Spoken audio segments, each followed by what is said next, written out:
Yesterday, the seminar was inaugurated by Honorable Justice Dr. P. Jyothimani, and the keynote address was given by Dr. Gauri Maulikar.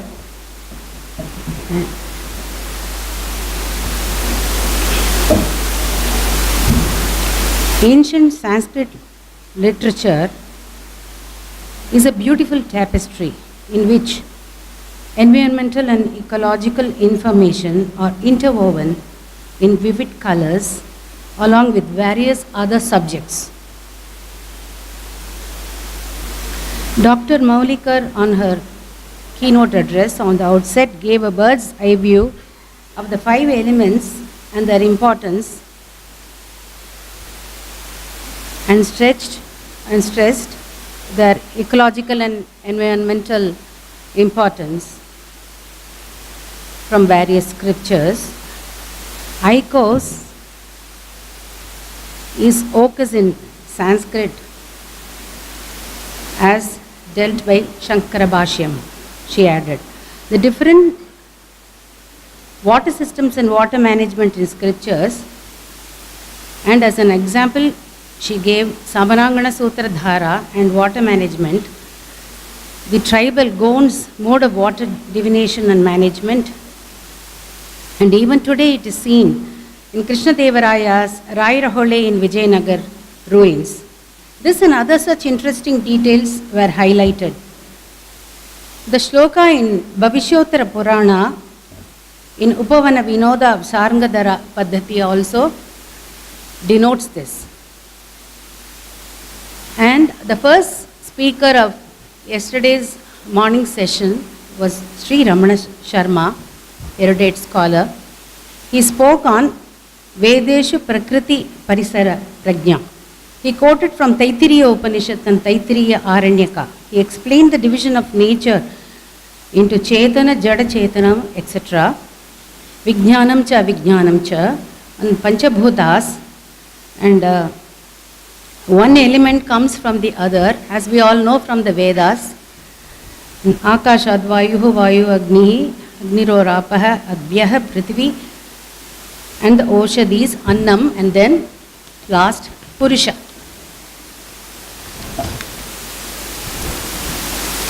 He also gave a complete picture of how our forefathers perceived environment in such, in other words, it's the perception we see in the Vedas.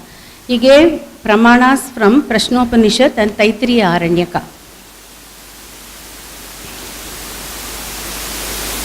The creation of man was thus begun, and all these factors go into the creation of man, and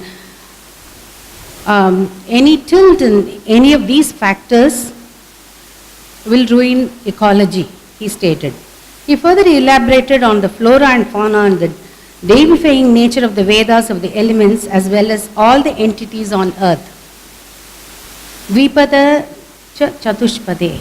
Humans and animals, equally the flora, are eulogized in the Vedas. May auspiciousness prevail, say the Vedas. Sham Aushadibhyaha.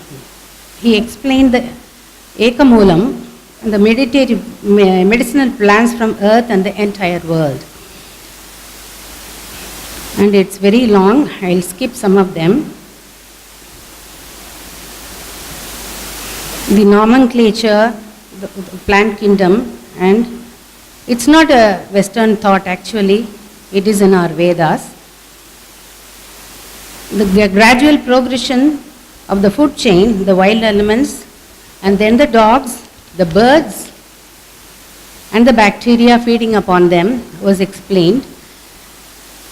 And the different types of cows, how they are differently named after the number of calves they yield, that everything is possessed of consciousness, he stressed.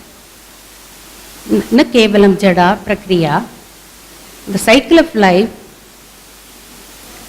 And with Bhumi Suktam, he concluded where he described the earth, and he gave a parallel of Tirukural, Ahalvare Tangum Nilam Pola, Tamai Ihalvare Porutal Tale. It was a very interesting lecture. I'm sorry I'm not able to cover everything. And then Srimati Bhagyalata Patiskar, and she highlighted the benefits of yajna, the five sacrifices. The Samhitas, Aranyakas and Upanishads bring out the harmony between humans and surroundings. In the first part of yajna, she brought out the innate property of yajnas, saying that they are not mere superstitions. As Srila Sri Dayananda Saraswati pointed out, there are many time frames in Vedic period, and each time period rendered solutions to the problems of environment by way of Vedic sacrifices. The import of the yajna may vary, as Shankara thought of it as jnana, and certain other saints later on included it in their bhakti movement, and they have rendered a regional touch to it. The second part of her lecture enumerated the contribution of Shaukta Yajnas, all the vidhis and everything to the environment, how the Yajamana depended on natural products such as samid, different idma, ghee, etc. as 7 to 27 trees are reported as very holy, used for the purpose of yajna along with mantras. The conglomerative effect of all three was so tremendous that they gave all the benefits that the Yajamana wanted. She also brought out an interesting point that though many things were offered in sacrifice, it is not unnecessary shakaharana. Even animals are sacrificed, and they only brought peace and rhythm because it was the ultimate goal of the yajna. The relationship between the five elements and man was very apparent. All the components starting from the Purodasha, the Aushadhis and Juhu, Strukshva, Juhu, these are the ladles used for yajnas, are directly addressed in the mantras. By way of all this, the medicinal plants, trees, water, animals were all preserved. This is for preservation. And modern science also accept that the smoke from the sacrificial fire warded off radiation and other pollutants in the air, as we witnessed in the case of Bhopal tragedy. The afternoon session yesterday continued with Dr. Braj Kishore Swain Mahodaya, who explained the importance of Dharma Shastras in preserving our environment. He quoted from Manusmriti on different aspects of environments and how one should follow certain dinacharya for maintaining the environment pollution free.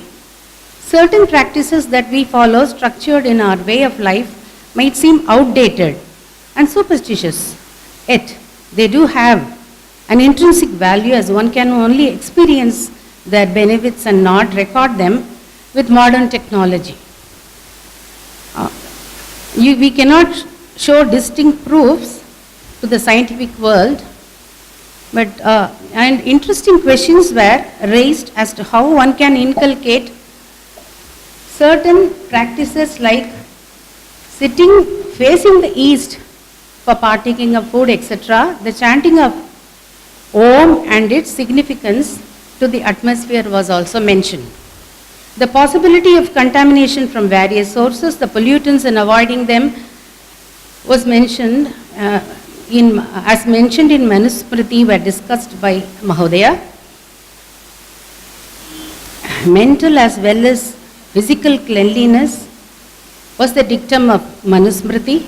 He brought out that religion played a mega role in preserving our biodiversity. Then followed Dr. Shankara Narayanan's lecture with Kautilya Arthashastra. Though there are other Arthashastras written by a host of other sages, Kautilya's was outstanding. He also laid emphasis on Vastu Shastra, which aided in environmental protection. Modern satellite cities were planned in Arthashastra period, much before anyone conceived the idea of a satellite town. And he beautifully brought out it in his lecture. The construction of shopping malls, highways, it was called Rajaveedi then, parks and the like from the text was enumerated. The preservation of flora and fauna, the penalties for vandalizers of property and cruelty to animals and plants, and non-violence was the norm of the day. The responsibility of kings as well as citizens and tips to conserve water were explained. The entire Shastra text was analyzed threadbare vis-a-vis environment and ecology. It was interesting to note that water pots were kept on streets for emergencies. If we have any fire hazards, the towns, forests and farmlands were well planned. There were injunctions on building, on the construction of buildings on uncultivable, cultivable lands, krita lands, as only akrita lands were used for such purposes. Production of goods using fire was segregated from main settlement areas, thereby preventing fire accidents and pollution. Such another interesting details from Arthashastra made his lecture very absorbing. Dr. Sunanda Shastri, who chaired the afternoon session, gave a very interesting simile of the spokes of the wheel, which the different smritis and Shastra texts being the fulcrum, and it was very apt. She added that the movement of every atom in the universe cannot be seen, but it cannot be seen by the naked eye, but it can be felt. The example of the dense population of dodo birds, which helped in the propagation of certain species of tree in Mauritius by way of seed disposal, made the trees, which later on made the trees extinct due to the extinction of birds, was given as an example, and it is in a proof of the destruction and the tilt in the ecological system. And today's morning session began with some aspects of traditional Indian knowledge of science and technologies by Dr. A.V. Balasubramanian, who chaired this session. It was very interesting, and he described the difference between the traditional knowledge and the modern knowledge, the origin of the knowledges, the theories, the testing and validation and their problems. The traditional is the medicine comes from the Shastra Parampara, which comprises of the classical and the folk. The Lok Parampara practices are also given equal importance. The classical Parampara consists of Ayurveda, Siddha, Yunani. The folk, of course, is practiced by the general public and the tribal people alike. And even the home remedies, as we call them as Party Vaidyam, is being practiced. The most of it is unfortunately forgotten. And there are many proverbs also, he told, and yoga is also one among them being practiced. And I recall one proverb, வைத்தியனுக்கு கொடுக்காதத வாணியனுக்கு கொடுக்காததான் வைத்தியனுக்கு கொடுக்கணும், because oil is very important in Ayurveda. So you better give the oil merchant your money rather than the physician.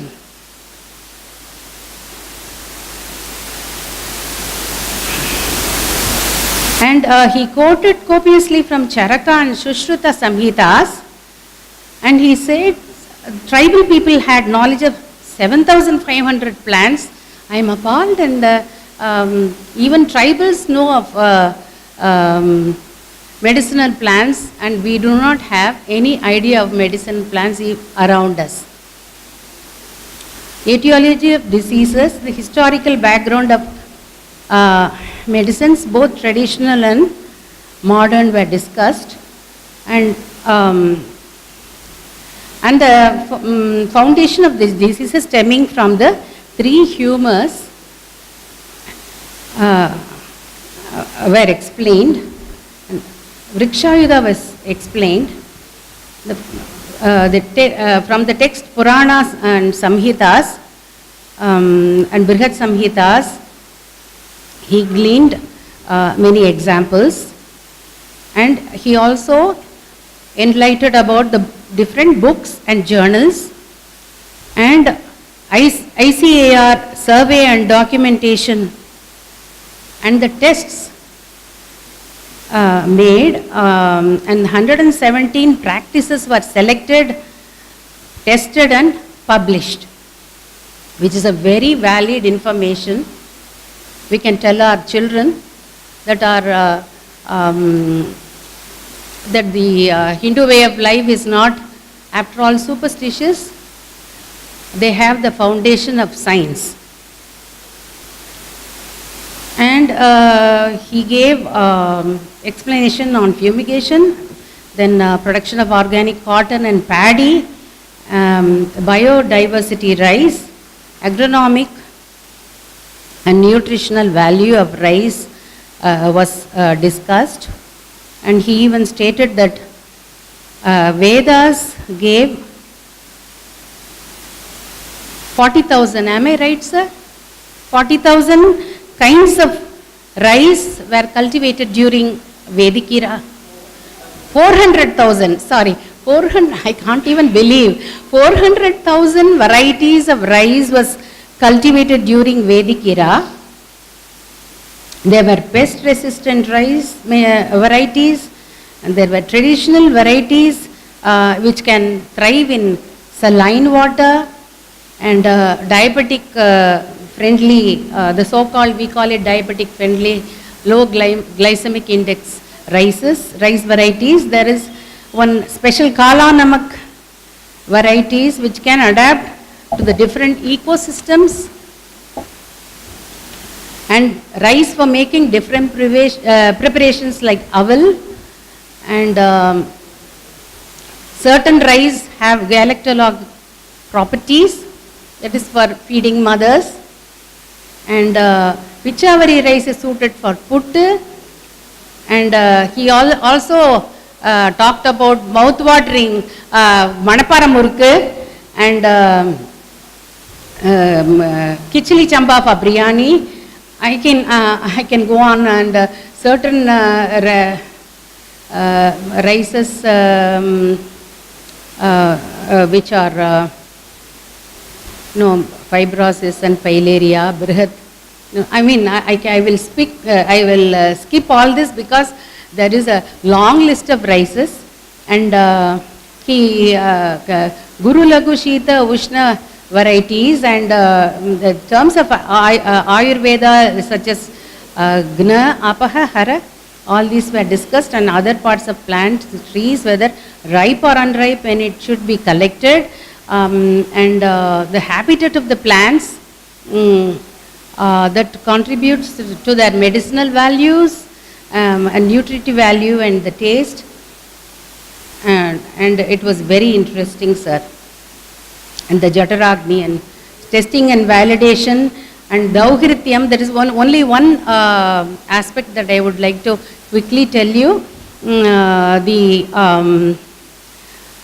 The pregnant woman was called as having two hearts, that is, she carries two types of genes in her uterus, and that's why she is called as twin-hearted, Dauhridya, and morning sickness is due to that, and he gave a beautiful description about that. And there were apothecaries, and as we see in Chinese traditional medicine also. So his interest was very interesting. I'm sorry, I'm not able to cover everything. Then Vriksha Ayurveda was analyzed by Dr. Sundar Rajan. Being a botanist, he gave a lot of material on botany, abiotic and biotic biology, and he gave a shloka from Mahabharata, Shanti Parva, explaining the 5 indriyas. And Dr. Jagdish Chandra Bose has also done ample research on this. And then the morphological features and different family of plants, algae and fungi and everything is present in Amarakosha. The plant kingdom is represented in Amarakosha. He spoke about Amarakosha, and the synonyms of trees like the ficus family trees were enumerated, and the floral diagram in Vriksha Ayurveda was explained very well. I'll be very brief. I'll go to Ayurveda and ecology. Dr. S. Swaminathan spoke on Ayurveda and ecology and laid emphasis of ecology from our texts.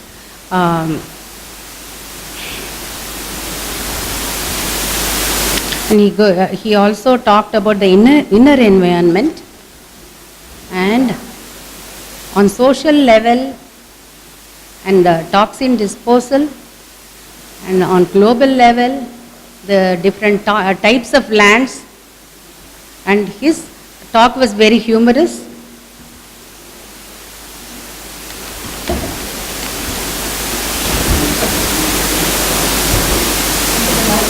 The last session was chaired by Dr. G.S.R. Murthy Mahodaya. He spoke on Mahabharata and Ramayana and gave many stories from Mahabharata and Ramayana, giving examples of preservation of forests. He gave the example of Kandavavana forest, and because of burning down the Kandavavana forest, the Pandava dynasty perished without any Vamsha Vriksha. And then environmental and ecological awareness in Ramayana and Mahabharata was the topic of Dr. N.K. Sundareshwara Mahodaya. His lecture was also very interesting. Environmental science deals with the study of interactions and interrelations between the physical, chemical and biological components of the environment. It focuses more on understanding and analysis of human relations, perceptions and policies towards the environment, said he. The scientific study of interactions of organisms is ecology, and among themselves and with environment is a part of environmental studies. Exploitation of natural resources wreaked havoc on our global warming, extinction of, and he gave why such things are happening in our society, and he spoke on ashramas. It was very interesting, and the penance groves constructed in woods. The beautiful descriptions of these penance groves with representing all the species from the plant kingdom was enchanting. And he spoke about water resources, and he said Mahabharata supported the natural blissful state of all beings with one's mere existence, and the pivotal role of dharma was stressed. Planting trees, constructing water resources are dharmic in Shanti Parva, and then he condoled the cutting and burning of trees as seen in Mahabharata and Ramayana.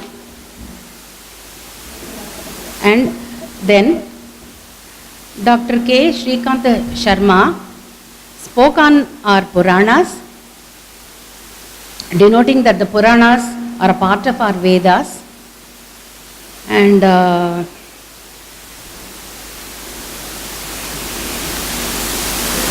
different Puranas were quoted.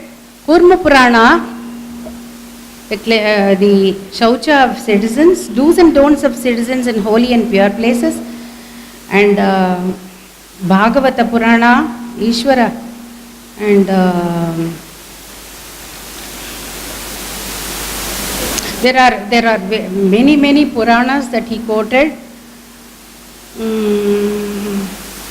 Kaliya Mardhanam in Bhagavata Purana, and how the water was, Yamuna was poisoned, and then after he did the Mardhanam, Yamuna became non-poisonous. And Bhavishya Purana and about Anavrishti. And Jaimini tells that the animals, birds and all the families of plants and trees, and even trees to the grass, and every entity is dependent on rain. And then he spoke on landscaping, and I won't stand in the way of Madam, and so I'll quickly sum up. So it was very interesting. It was like we were like ants in a candy container, not doing what to do, and it was really a treat. And Mrs. Yeah, thank you very much. Thank you, madam. Now we invite Dr. Nandita Krishna to come over here and deliver her valedictory address.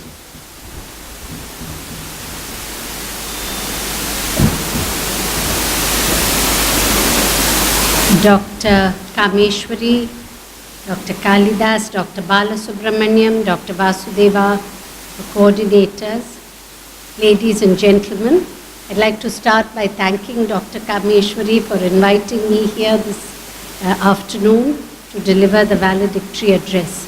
I'm so happy you have taken up this subject because no religion talks about environment from the beginning to the extent that Hinduism does. And our Sanskrit literature is a wealth of information. If you forget all other subjects, you can just use them as textbooks of the environment, which is how I was able to write so many books, and now I'm doing a book on Hinduism and the environment, which I was inspired to do after I was invited to Spain on a Vatican program to talk, where different religions were invited to talk about environment in their religions.